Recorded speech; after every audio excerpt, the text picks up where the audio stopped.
নমস্কার বন্ধুরা, অমৃতরস কথা চ্যানেলে আপনাদেরকে জানাই আরও একবার স্বাগত।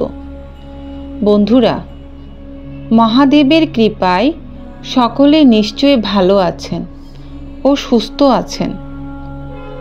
বন্ধুরা, সকলকে জানাই শ্রাবণ মাসের অগ্রিম শুভেচ্ছা।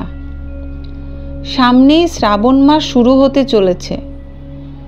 বন্ধুরা, আমরা সকলেই জানি শ্রাবণ মাস কতটা মাহাত্ম্যপূর্ণ, কারণ এই শ্রাবণ মাস দেবাদিদেব মহাদেবের অত্যন্ত প্রিয় মাস। এই মাসে শিব ঠাকুরের জন্য কেউ যদি সামান্য জল আর বেলপাতা অর্পণ করে, তার 1000 গুণ ফল ও কৃপা লাভ হয়। এত মাহাত্ম্যপূর্ণ এই মাস। শিব ঠাকুর অল্পতেই সন্তুষ্ট।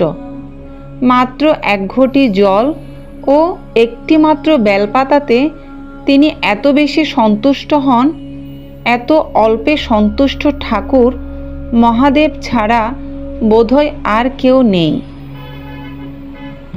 তো বন্ধুরা, চলুন আজকে আমরা শ্রাবণ মাসের শিব ঠাকুরের 16 সোমবার ব্রত পালন নিয়ম এবং শ্রাবণ মাস শিব ঠাকুরের কেন এত বেশি প্রিয় এবং এই মাস এত মাহাত্ম্যপূর্ণ কেন, সমস্তটাই জানব।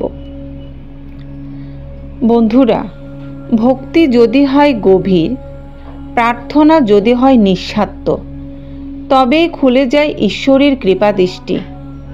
শ্রাবণ মাস মহাদেবের প্রিয়তম মাস।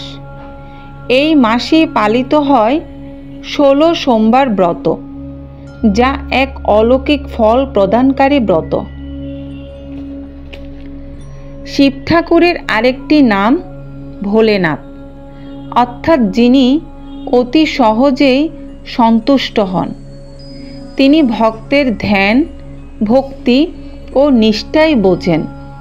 কোনো বিলাসিতা বা আড়ম্বরের প্রয়োজন নেই ওনার। শাস্ত্র বলে শিব ঠাকুর সন্তুষ্ট হন কেবলমাত্র একটি বেলপাতা ও বিশুদ্ধ হৃদয়ের ভক্তিতে। তাই শ্রাবণ মাসে শিবকে সন্তুষ্ট করতে বড় আয়োজনের দরকার নেই, দরকার শুধু ভক্তির গভীরতার। শ্রাবণ বা শ্রাবণ মাস হল হিন্দু বর্ষপঞ্জিকার 4তম মাস।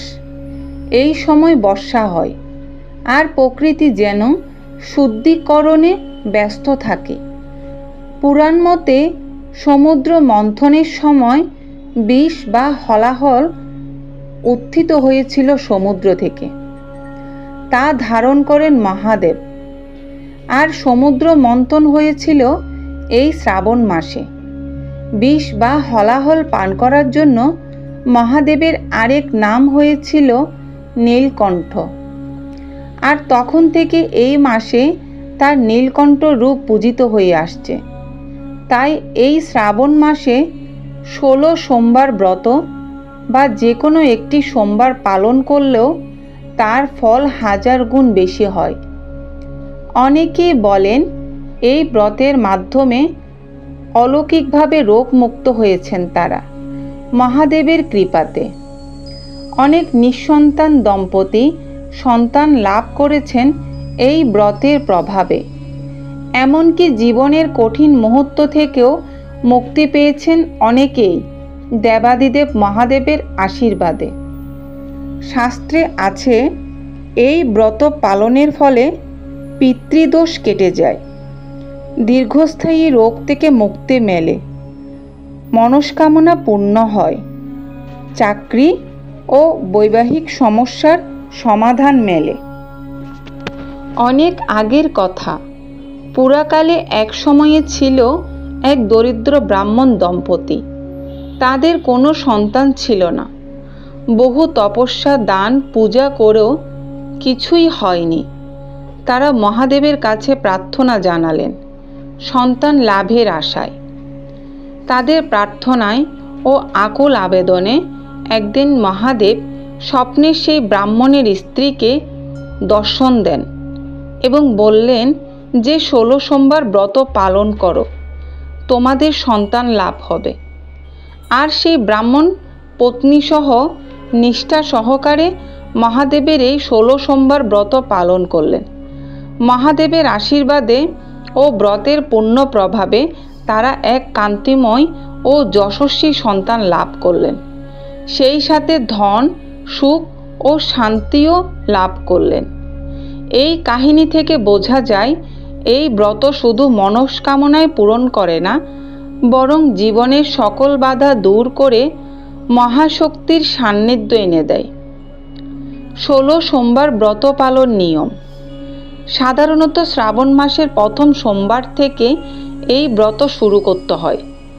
সকালবেলা স্নান সেরে শুদ্ধ বস্ত্রে শিব ঠাকুরকে 1 ঘটি জল, দুধ, দই, ঘি, মধু ও কর্পূর সহযোগে স্নান বা অভিষেক করাতে হবে। এরপর শিবলিঙ্গে চন্দন সহযোগে বেলপাতা, দূর্বা, আকন্দ বা নীলকণ্ঠ অপরাজিতা ফুল বা যে কোনো সাদা ফুল অর্পণ করা যায়। এছাড়া বেল বা যে কোনো ফলও নিবেদন করতে পারেন। এরপর ধূপ দীপ দিয়ে ঠাকুরের আরতি করতে পারেন। উপবাসে কেউ সারাদিন ফলাহার করে থাকেন, কেউ বা নির্জলা ব্রত ও করে থাকেন, আবার অনেকে সন্ধ্যার পর একবেলা নিরামিষ সাত্ত্বিক আহার গ্রহণ করে থাকেন। যেভাবেই করুন না কেন শিব ঠাকুর ভক্তিতে তুষ্ট, তাই ভক্তি সহকারে দেবাদিদেব মহাদেবের এই ব্রত সাধ্য অনুসারে পালন করুন। এছাড়া শিব ঠাকুরের অষ্টোত্তর শতনাম বা ওং নমঃ শিবায় 108 বার জপ করতে পারেন। এতে মহাদেব অনেক বেশি প্রসন্ন হন। বাসায় শিবলিঙ্গ না থাকলে মন্দিরে গিয়েও জলাভিষেক বা পূজা করে নিতে পারেন। বন্ধুরা, শ্রাবণ মাসের প্রত্যেক সোমবারে শিবলিঙ্গে কাঁচা দুধ, বেলপাতা, চিনি দিয়ে অভিষেক করলে দাম্পত্য সুখ সমৃদ্ধি বৃদ্ধি পায়। সাদা ফুল ও দই দিয়ে শিবের পূজা করলে চাকরি ও সম্মান লাভ হয়। শ্রাবণ মাসের প্রত্যেক সোমবার রাতে মহাদেবের মহামৃত্যুঞ্জয় মন্ত্রটি 11 বার জপ করলে অনেক কঠিন রোগ থেকেও মুক্তি লাভ ঘটে। বন্ধুরা, মহাদেবের এই মহামৃত্যুঞ্জয় মন্ত্রের ভিডিও লিংক ডেসক্রিপশন বক্সে দেয়া থাকবে, চাইলে আপনারা সেখান থেকে শুনে জপ করে নিতে পারেন। বন্ধুরা, ভক্তি শুধুমাত্র কেবল এক নিয়ম নয়, এটি একটি আধ্যাত্মিক অনুভব। গভীর নিষ্ঠা, ভক্তি, শ্রদ্ধা আর প্রেমের মাধ্যমে আপনি পৌঁছে যেতে পারেন ভগবানের কাছে। 16 সোমবার ব্রত পালন করলে শুধু শিব ঠাকুর নয়, আপনার নিজের আত্মাও কলুষতা থেকে শুদ্ধ হয়ে উঠবে। আমরা যদি নিষ্ঠা আর পূর্ণ ভালোবাসা দিয়ে ব্রত পালন করতে পারি, তাহলে শিব ঠাকুর ভক্তের সমস্ত মনস্কামনা পূর্ণ করবেন, এতে কোনো সন্দেহ নেই। বন্ধুরা, আজকের ভিডিওটি এই পর্যন্তই। ভিডিওটি ভালো লাগলে লাইক ও শেয়ার করে দেবেন প্রিয়জনের মাঝে, আর কমেন্টে লিখুন হর হর মহাদেব।